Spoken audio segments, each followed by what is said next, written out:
The shield wall should have been here. But honestly, I preferred the beach landing in Troy. A shield wall against shield wall, and it was like a rugby match almost. D-Day 900 AD. Oh, and this is Omaha Beach.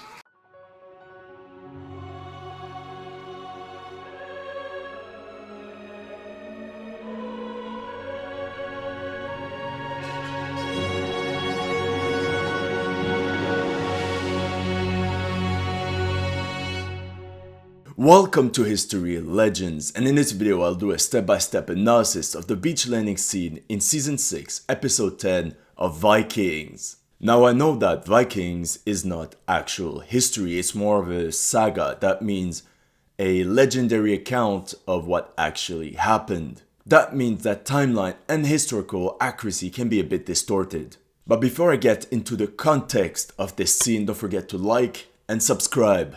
So the big question, did Prince Oleg actually try to invade Scandinavia with the help of Ivar the Boneless? In reality, there's no evidence that Prince Oleg and Ivar the Boneless ever crossed paths. Ivar supposedly died in 870, while Prince Oleg only became the ruler of the Kievan Rus in 879. Also, there's little information about Prince Oleg. However, contrary to what's depicted in Vikings, we know that he was not Russian, but a Norse. And many other historians even claim he was not Christian at all. On top of that, did you know that he was born in Sweden and that his father, Rurik, was a Viking chieftain? And that Oleg is the Old Slavic version of the Old Norse Helgi. And last thing, even the word Rus is from Old Norse. According to historians, it means the men who row. And this is exactly what this scene is about, so let's go. D-Day 900 AD. Saving Private Igor.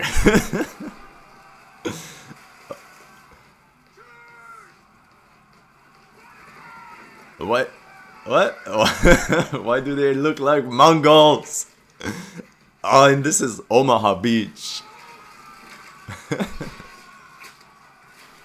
But there's something that bugs me. You know, at the beginning of the scene, we see actual ships with sails. But please explain me, why do they need World War II-like landing crafts?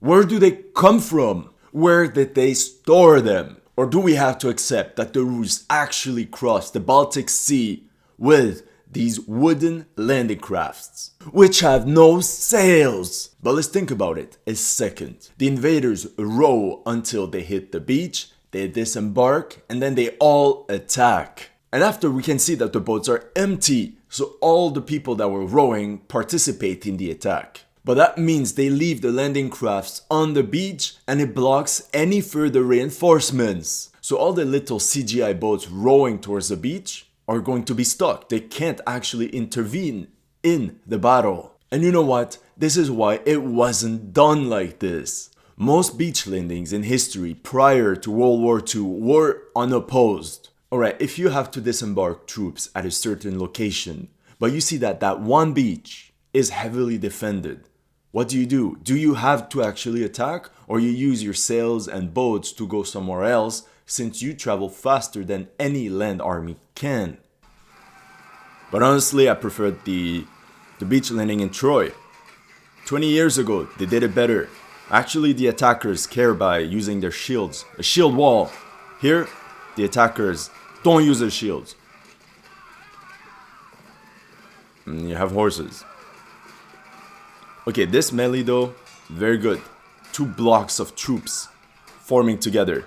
You know, medieval battles actually involved a lot of pushing because it was shield wall against shield wall, and it was like a rugby match almost, of pushing until one side breaks, and this is when the massacre actually happens. But by doing all this pushing, you can imagine how exhausted the front ranks would be. Also, you can't even breathe properly because you're pushed by both the people in front, your enemies, as well as your friends in the back. However, one thing I just noticed is that King Harold should be surrounded by his bodyguards. Too often we see in movies the main character completely alone and exposed, but you're the king, or let's say an important person. You are surrounded by your best soldiers to avoid you becoming a casualty. And it's not very different from today, right? If you see a very important person, most of the time they have a bodyguard, so it wasn't different 1,000 years ago. But the one thing I can't get over is, why do the Kievan Rus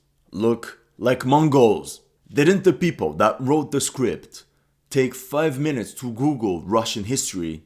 Because the Mongols only invaded Russia 300 years after Prince Oleg's death. And like I mentioned before, the Kievan Rus were Norsemen, just like their opponents in this case. That means that their uniform basically looked like this: your typical Norse warrior for the time. Honestly, I don't know why they did that. I only Googled this a few minutes before doing this video. Alright, chokeholds. Here we go again. Alright, the mythical Viking female warriors. I don't understand why Vikings pushes female warriors that much. Okay, it's mentioned a couple times in sagas, legendary tales, just like our modern superhero movies, but doesn't mean it actually was a thing.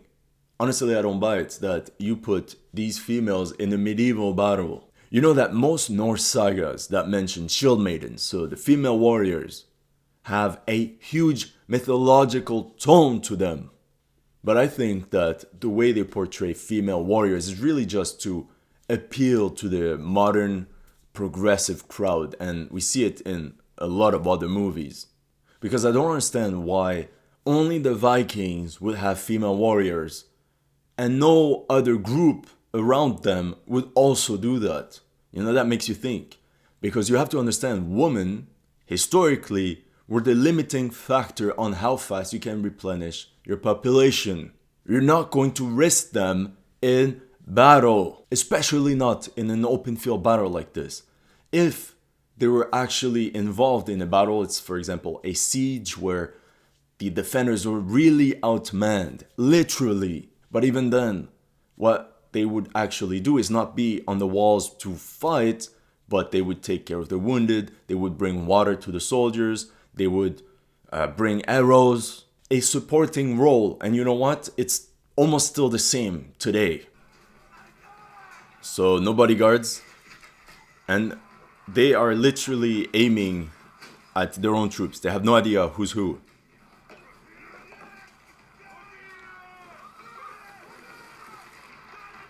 Oh my god, they didn't plant them.